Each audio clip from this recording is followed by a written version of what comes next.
Oh, is this a video? Perfect. That's what I was hoping for, but I thought I would just try. I thought it was just a picture.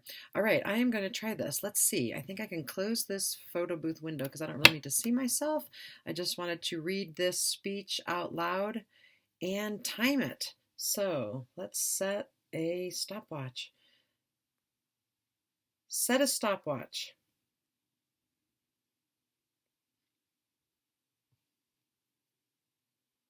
All right, I think it's going to work. Come on. Kind do we have? Ready? And go. This is from Dana. Good evening. I currently teach AP US History and AP Psychology at Antelope High School. This is my third year at the high school level. I spent the first 20 years of my career teaching 7th and 8th grade, the last 15 at Olympus Junior High in Roseville. I have taught exactly 3 different grades in 4 schools and in 3 school districts in my 23-year careers. 23 years of teaching and coaching 7th and 8th graders, and now juniors and seniors, means roughly 2,200 kids.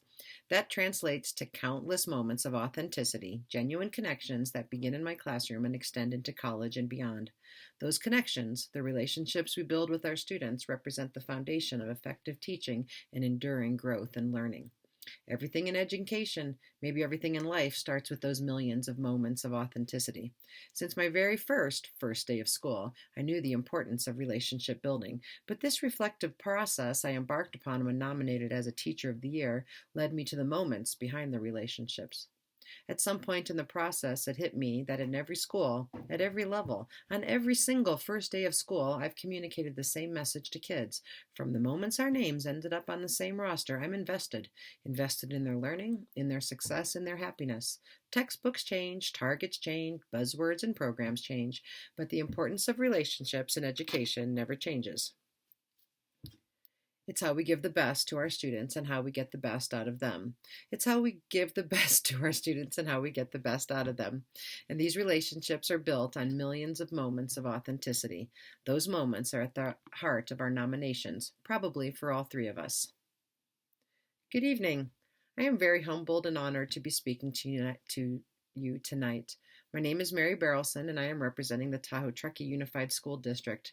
Of the 3 of us, I am the Placer County Elementary School Teacher of the Year. I have taught for 25 years, mostly at Glenshire Elementary School, the same neighborhood school that both of my now grown daughters attended. I'm so grateful that I have such a very interesting and inspiring job.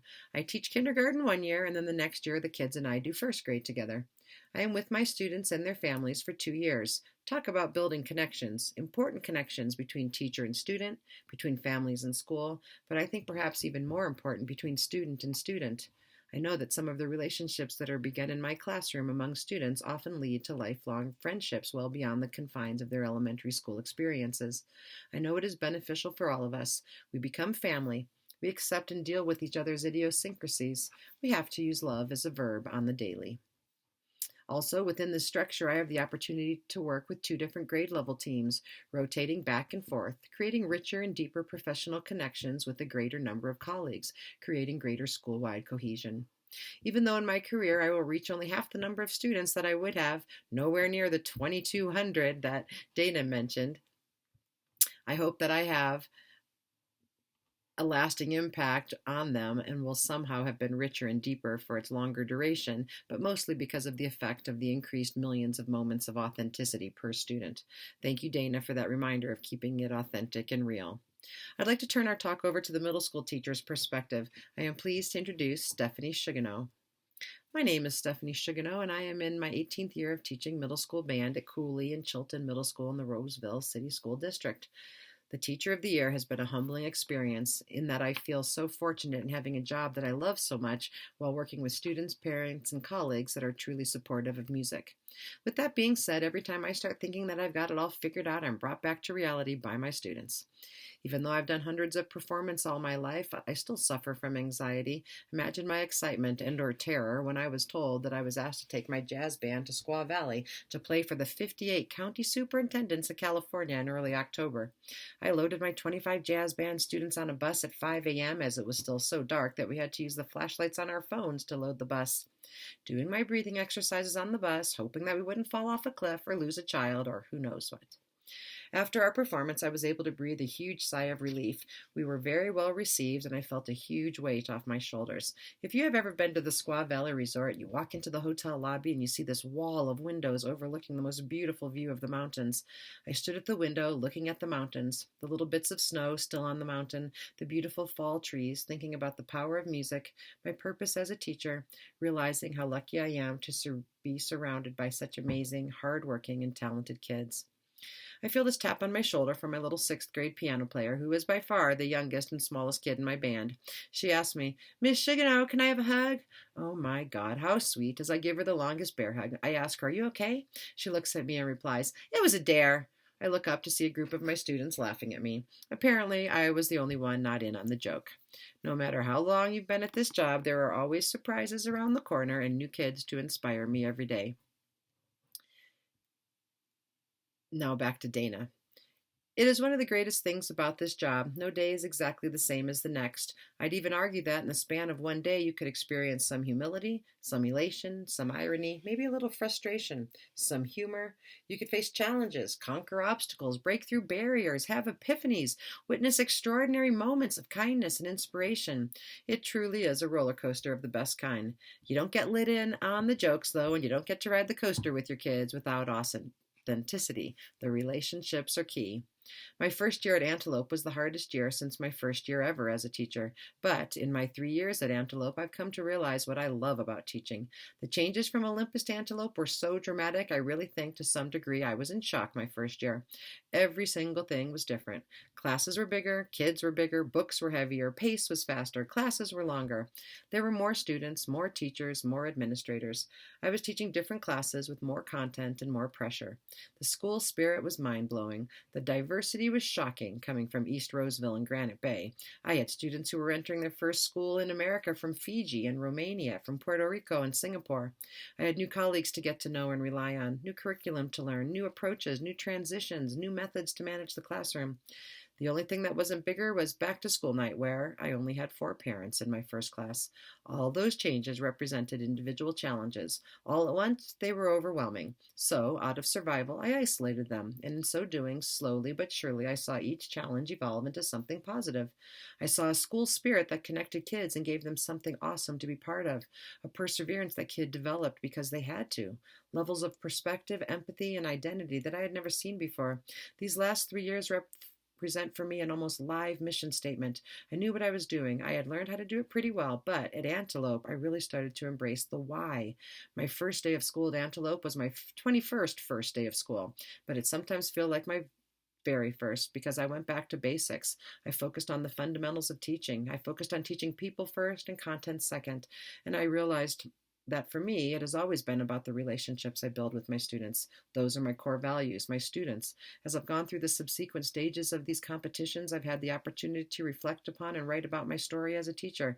I've become acutely aware of the incredible array of relationships I've built over the years and my millions of moments of authenticity, genuine and honest exchanges with diverse students over 23 years. It's why I get to go to weddings and baby showers. It's why I recently got a message from a former Olympus student on Facebook saying she's still working on buying me that pool I always wanted.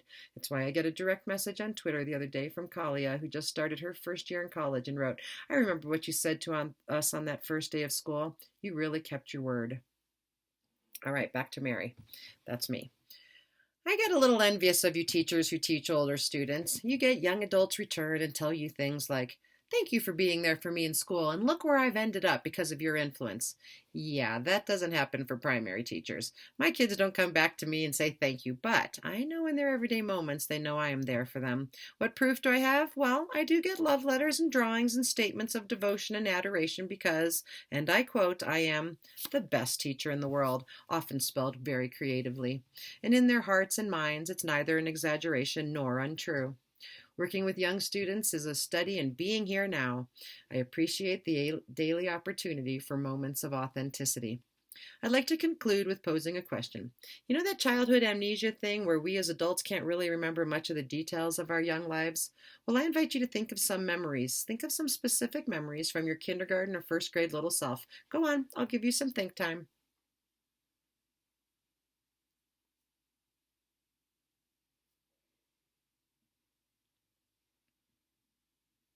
Do you have a couple? All right.